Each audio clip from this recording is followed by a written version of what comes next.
From the Times and the Sunday Times, this is The Story. I'm Manveen Rana.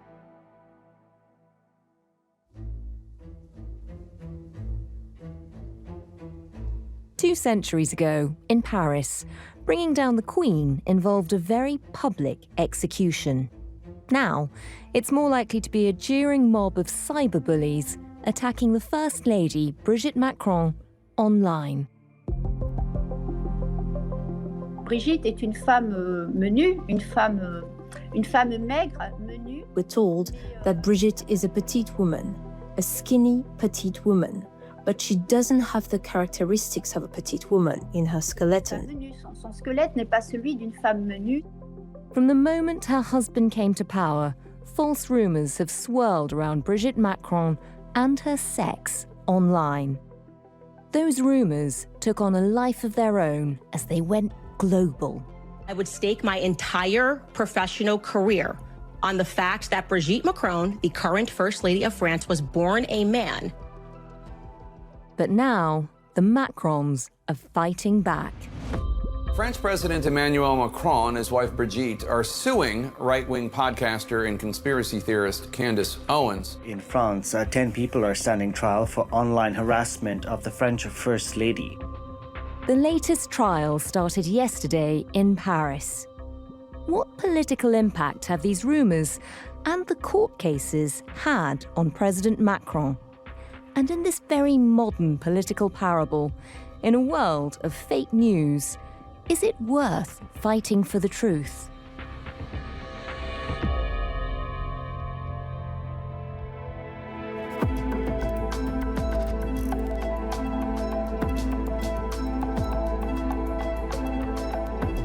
The story today, how Brigitte Macron's sex became a matter for court.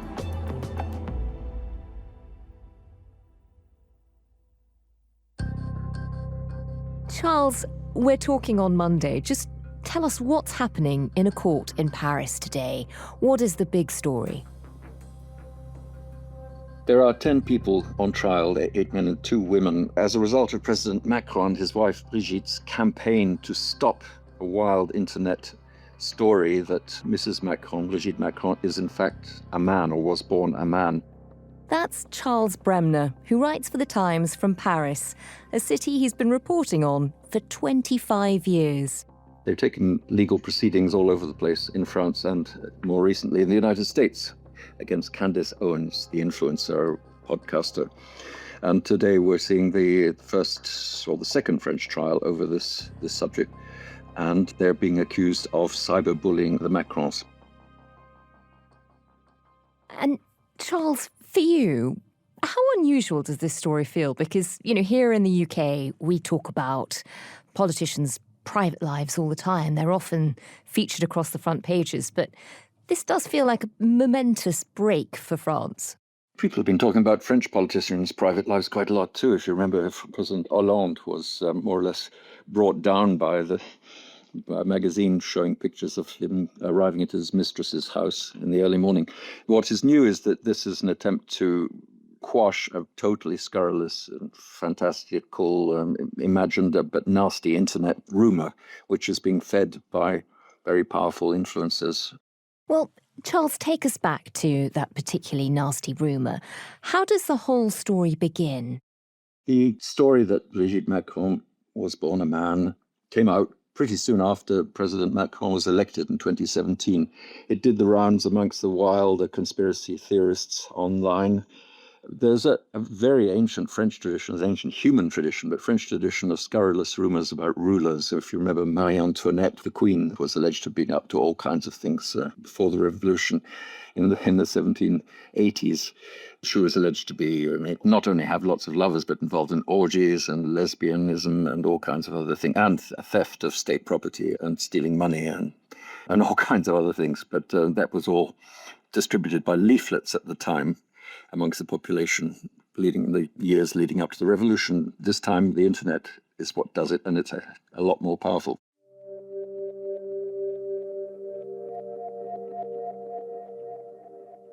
woman called Natasha Ray got into it. She was a campaigner in the Gilets jaunes, the yellow vest movement of 2017, 2018, 2019, if you remember that, so the riots in the streets.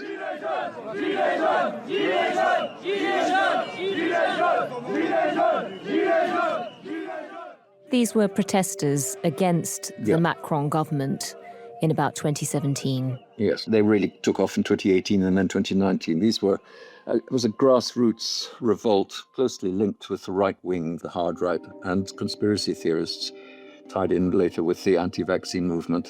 But a woman called Natasha Ray was part of that movement and latched on the idea that Brigitte, because she's much older than, she's 24 years older than Emmanuel, her husband, could have been a man. Then Natasha Ray got together with a self-styled medium called Amandine Roy. Sorry, a medium? Yeah, a medium, an online medium, a YouTube woman who claims to be spiritually connected with the, I don't know what, with the other world. This story gets more and more bizarre. So an online medium connected to spirits and ghosts, presumably, thinks she's an expert on identifying sex and gender.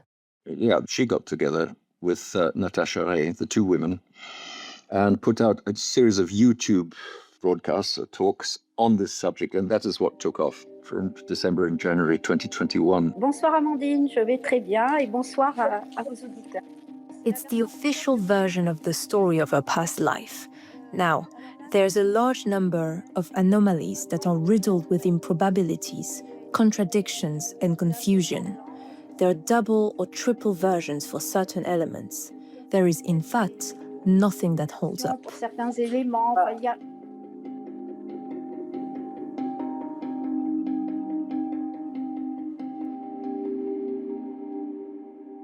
That really is extraordinary. I mean, the cast of characters is extraordinary. And just talk us through which of them, who is actually in court?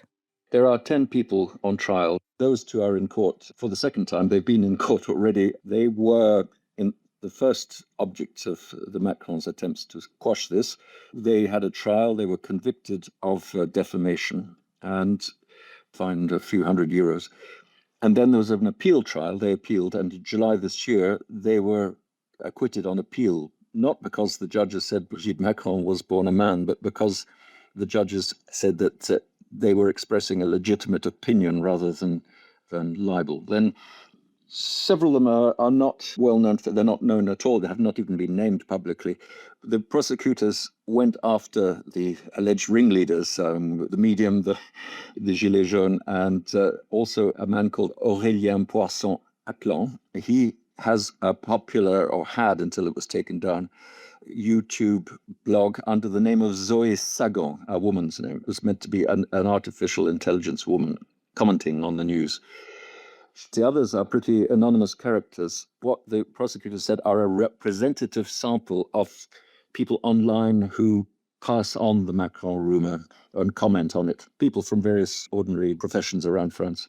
So what exactly is at stake in this court case? This is an attempt by the Macrons to expose the falsehood and stop people from spreading it. Many experts say the Macrons really wasting their time because it is impossible to stop rumors, especially in the internet age, and that they're really pouring oil on the fire. There's an interesting figure that the Google Trends show that the story peaked not after Candace Owens picked it up last year in the United States, but it really hit peak in July, the week that the Macrons started the legal proceedings against Candace Owens in the United States. And Charles, whilst accepting that these rumours are clearly preposterous, I suppose we can't not talk about them. So just talk us through exactly what the evidence they think they have amounts to, that Brigitte Macron was born a man. There's no credible evidence whatsoever. What that they play around with is the difficulty they claim to have had in getting the birth certificate of Brigitte Macron's older brother, who is alive and well. The rumor says that Brigitte Macron was born Jean-Michel Trogneux. That is, she was born as her brother, and at some stage went through a sex change operation. They say this is all part of a huge international Jewish elite conspiracy in which Brigitte Macron was sent to manipulate the young Emmanuel Macron. If you remember, she was a school teacher. He was a teenager when they met. There are all kinds of nasty accusations about Jews drinking the blood of Christians. You name it, it's all there. These are just the extraordinary ravings of the darkest corners of the internet, which you'd imagine most people would utterly dismiss, particularly as you've pointed out, her brother, the actual Jean-Michel Trogneux, is a real person. He exists. He has been seen in public. Yes, part of the reason this theory has survived or taken off is that the Macron family, or the Trogneux family, that is Brigitte Macron's family, have been very discreet. They've kept a very low profile since the election of Emmanuel Macron, 2017. Jean-Michel Trogneux, the brother, gives no interviews. It's impossible to get pictures of him. So it is easy for them to claim that he no longer exists or he never existed. But he has been seen. There are pictures of them together. Yes, he attended the Macron's investiture in 2017. That is extraordinary. And we should point out that Brigitte Macron also has grown-up children she has given birth to. Yes, so the whole thing is completely mad. There's one aspect I didn't mention, that is that France has accused Russia of fomenting these rumors, of amplifying the rumors. Russia leads a very, very active disinformation campaign against European countries and against France in particular, especially France. Russia is trying to destabilize France with its false information campaigns, and this is one of the angles that the Russians are using. French intelligence services have produced evidence to show that that's what they're doing in Moscow.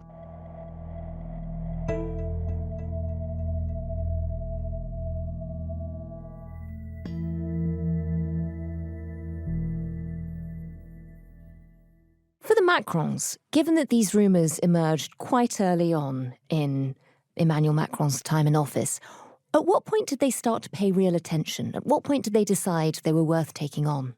They started taking on after the YouTube series by the Yellow Vest and the Medium in 2022, and that's when they went public, and Brigitte Macron gave a couple of interviews on the mainstream French media, just saying how outrageous it was and how hurtful this was for her. That's when they started suing in France.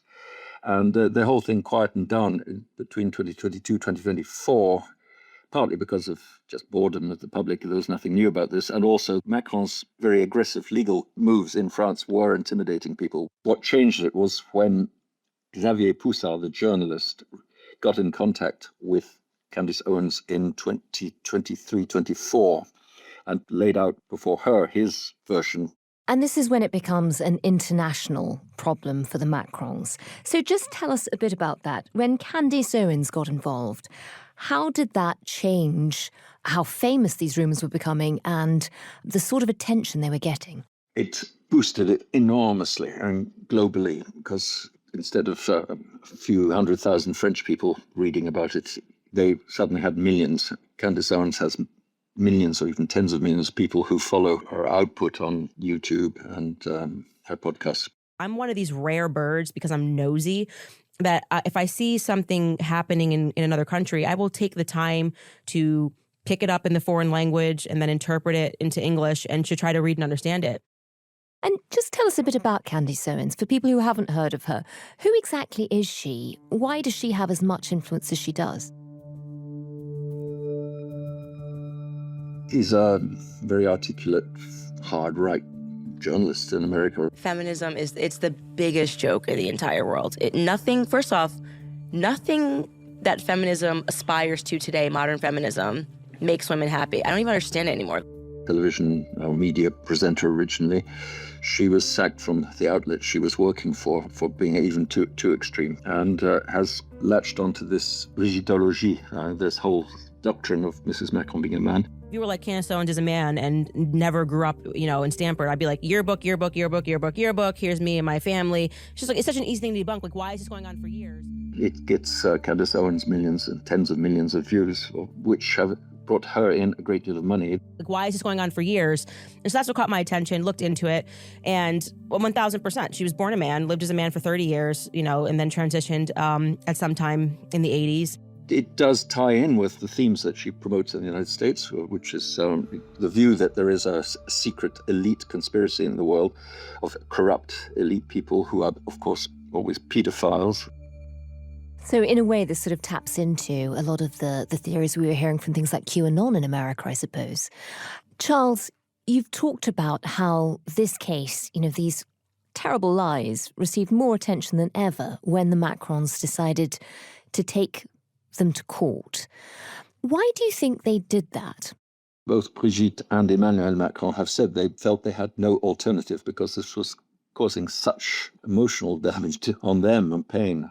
Brigitte Macron said every time she goes out, she knows that people are looking at her and wondering if this could be true or not. Emmanuel Macron said that their lawyers in the United States have put down affidavits saying that this has inflicted huge hurt on the couple and their families, and that this is grounds for convicting Candace Owens of criminal libel. And in France, the case involves online bullying. And to prove online bullying in France, you have to prove emotional damage or psychic damage of the victim. And that's what they're doing in court today and tomorrow. And Charles, you can sort of imagine the horror of walking into a room and being stared at and people wondering about your sex in a really sort of vivid demonstration of just how bad things have got. In the last few days, we understand that Brigitte Macron's official records have been hacked. Tell us a bit about that. There is a report that Brigitte Macron's tax records in the French Inland Revenue have been hacked into and doctored so that her name has been changed to Jean-Michel Trogneux and not Brigitte Trogneux. Madame Macron, comme beaucoup de Français, va consulter son espace personnel sur le site impôts.gouv.fr. Elle se connecte. Madame Macron, like many French people, went to check her personal account on the French tax website. She logged in and saw in the top right-hand corner that Brigitte Macron wasn't written there, but Jean-Michel. Vous êtes totalement surpris. Je regarde, effectivement. Charles, you mentioned that a lot of these rumours originated or first became popular with members of the Gilets jaunes. How much of this has become political in France? This is part of the overall discrediting of President Macron. He is the most unpopular president in modern French history. It's not being taken up by the opposition, by Macron's opponents, because it's so far-fetched. I should point out that in the United States, politicians do mention that people involved with President Trump's MAGA movement happily pass on rumors about Mrs. Macron. Which is incredibly frustrating on the international stage. It must also be a huge distraction for President Macron to be going through these court cases at a time where he's trying so hard to keep his government together. This story doesn't have a great deal of traction, as they say, inside France. It's pretty much old news. There's a certain amount of sympathy for the Macrons. I don't think it's really destabilizing him very much amongst reasonable people in France. He has many other more serious fish to fry at the moment. As you say, it's not you say his government, but the government is really no longer President Macron's. It's a mixture of his people plus people who are opponents of his. He's trying to keep it afloat, or the government is trying to stay afloat in the face of very strong opposition from the left, the hard left, and the hard right. And now that this case is unfolding in Paris, we know there is another case coming in America. Just talk us through a bit of the legal side of this.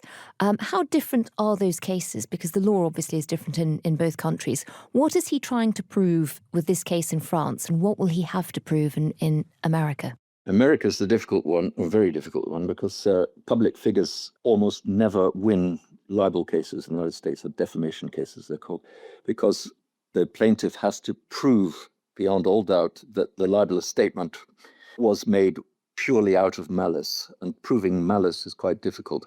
So a lot of lawyers in the United States are saying that the Macrons are taking a very big risk, because if they lose it, that will give even a lot more oxygen to Candace Owens and the conspiracy theorists. In France, things are a bit different. Libel cases are fairly difficult in France, more difficult than in the UK. And that's why the appeal court overturned the case against the medium and the yellow vest. I should say the Macrons are going to the Supreme Court now, so there'll be a third hearing on that case. Today's trial is different. That's for cyberbullying or online bullying, which is not quite the same thing as defamation. So you've got the defamation trials on the one hand, trying to prove that this isn't true and this shouldn't just be a matter of opinion. You've got the cyberbullying that has accompanied these lies, which is now in court. And then you've got the difficulty in America of proving not only that these allegations aren't true, but that they were being spread out of malice, which, as you say, is a really difficult bar. If they manage, I mean, is there a lot of compensation heading their way? Oh, yeah, if they manage. And the Macrons want a jury trial, which is not normal in libel cases in America. They could get tens of millions of dollars of damages. They want to destroy Candace Owens financially, but getting there is going to be quite difficult.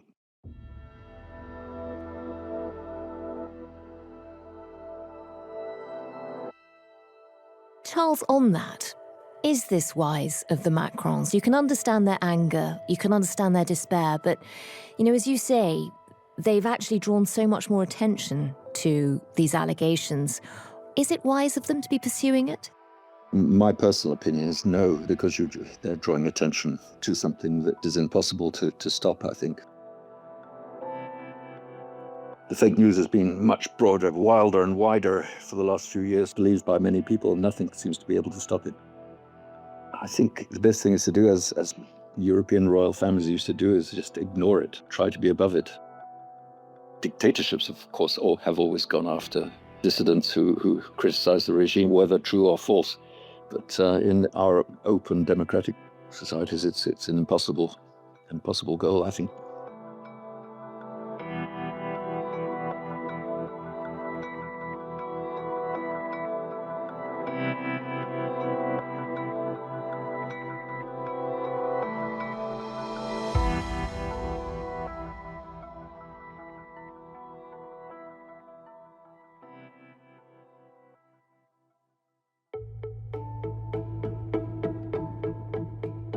That was Charles Bremner, who writes for The Times from Paris.